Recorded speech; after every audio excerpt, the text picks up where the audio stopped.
한국 FA50 군침 흘리던 말레이 공군이 얼굴색 바뀐 까닭은 FA50 앞세운 KAI, 말레이시아서 수주 경쟁 가속화, 중국과 경쟁하다. 방산업체 한국항공우주산업, KAI, 이 고성능 완제기인 FA50을 앞세워 말레이시아 수주전에서 우위를 점하기 위한 노력을 단행하고 있다. 25일 방산업계에 따르면 말레이시아 정부의 고등훈련기 및 경전투기, LCA, 도입사업 수주를 두고 한국 KAI를 비롯한 타국가들이 경쟁을 펼치고 있다. 이번 수주전에 뛰어드는 모델은 검은색 위쪽 삼각형 한국 FA50, 검은색 위쪽 삼각형 파키스탄 JF17, 검은색 위쪽 삼각형 인도 테자스, 검은색 위쪽 삼각형 이탈리아 M346 등으로 알려졌다. 말레이시아는 1990년대에 생산된 러시아 미그-29를 대체하고자 18대가량의 신규 전투기 구매를 추진 중이다. KAI는 지난 2019년 초 말레이시아에 FA50 제안서를 제출한 바 있다. 코로나19 여파로 그간 수주 진행이 지지부진했으나 올해부터 최종 경합이 가시화될 것으로 점쳐진다. FA50는 길이 13.14m, 높이 4.94m 재원으로 제작됐으며 최고 속도 마하 1.5, 시속 약 1900km, 최대 항속거리 2592km 위 성능을 갖췄다.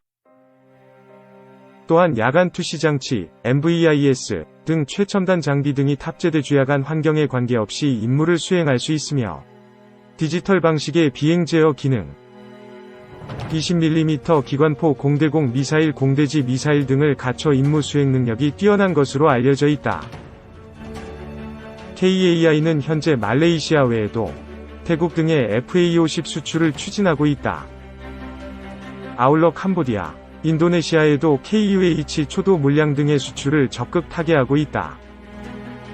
특히 KAI는 올해 코로나19 영향에서 조금씩 벗어남에 따라 완제기 수출에 호재를 기대하고 있다. 지난해 경우 코로나로 주요 방산 전시회가 연기되거나 취소됐고 국가별로 국방 예산부터 삭감하면서 불발되는 고초를 겪었다.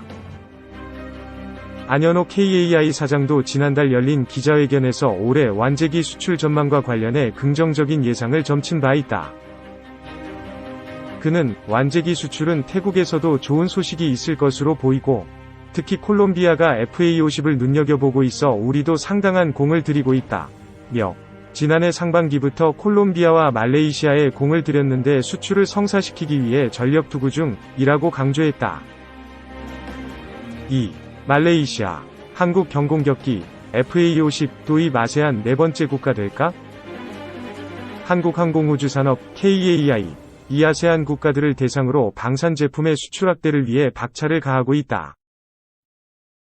특히 말레이시아에 적극적으로 FA50 판매를 제안했다.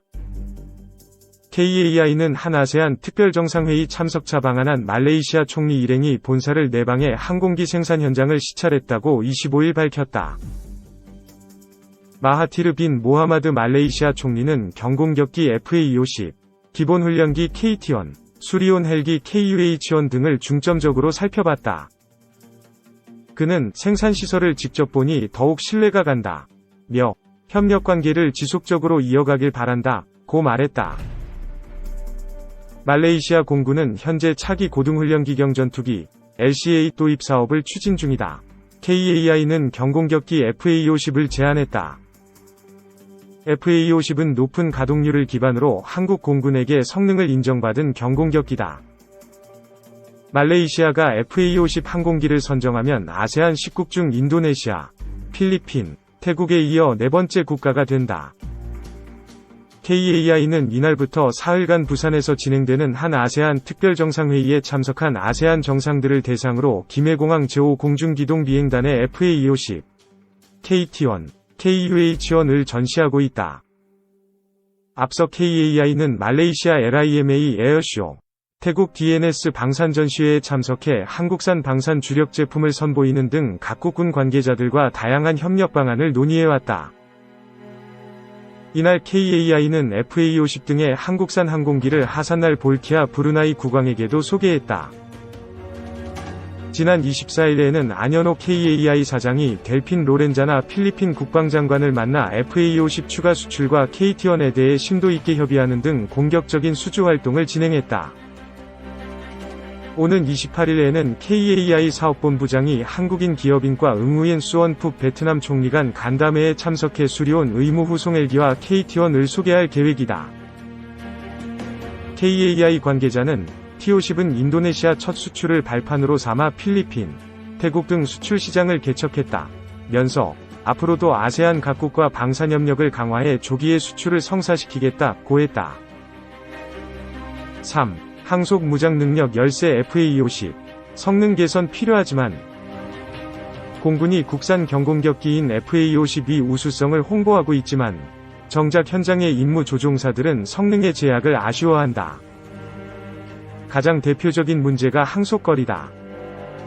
FA50 구매를 검토하고 있는 나라들이 공통적으로 지적하는 것이기도 하다. 성능 개량 필요성이 제기되는 이유다.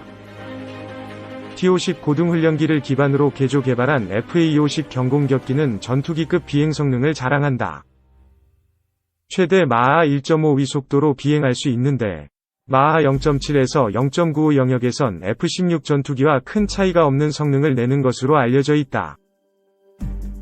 하지만 훈련기 기반의 항공기여서 항속거리는 다소 부족한 게 사실이다.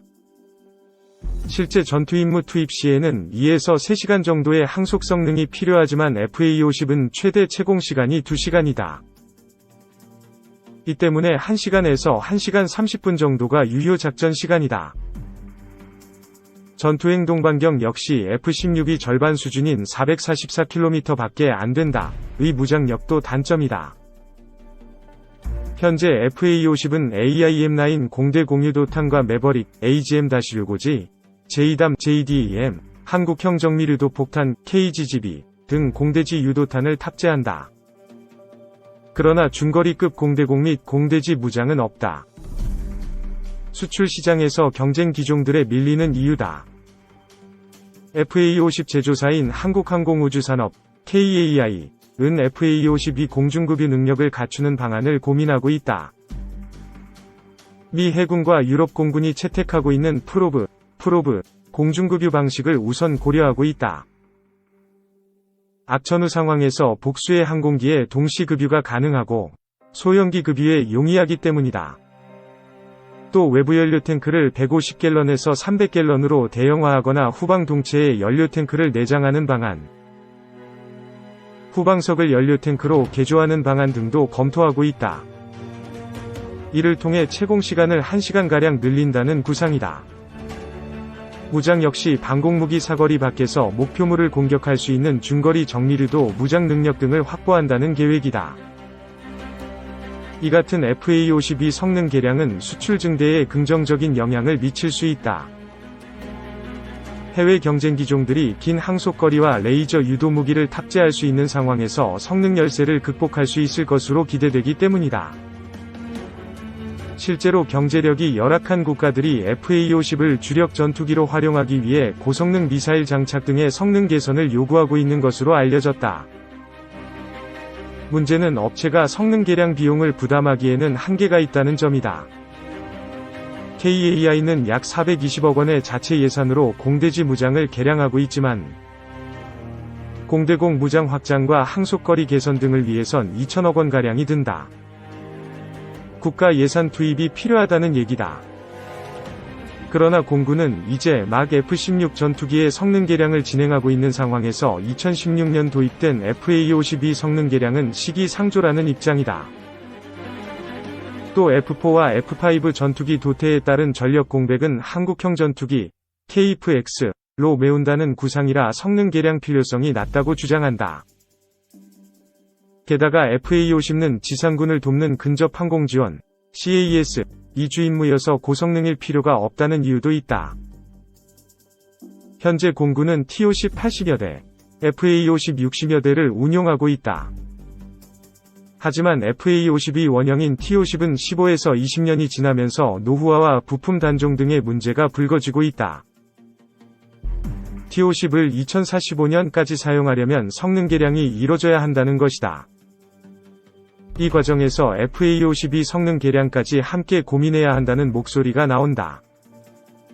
1994년 전력화된 KF-16 전투기의 경우 중간 수명 20년 사용 이전인 2008년 성능 개량 사업이 결정됐다. 그 이후 선행연구, 사업 추진 기본 전략 승인, 사업 타당성 조사, 구매 계획 승인, 사업 공고 등 행정 절차 추진에 8년이나 걸렸다. 이 같은 행정기간을 감안할 때 조속한 사업화 계획의 검토가 필요하다는 얘기다. KAI 관계자는 성능 개량 추진 시 수출 시장에서의 비교 우위 확보는 물론이고 한국 공군의 전력 증강에도 기여할 수 있어 일석이조 효과 창출할 수 있다며 이를 위해서는 방산 수출 경쟁력 확보를 위한 정부의 연구개발비 반영 등의 수출진흥 지원 정책이 필요하다고 말했다.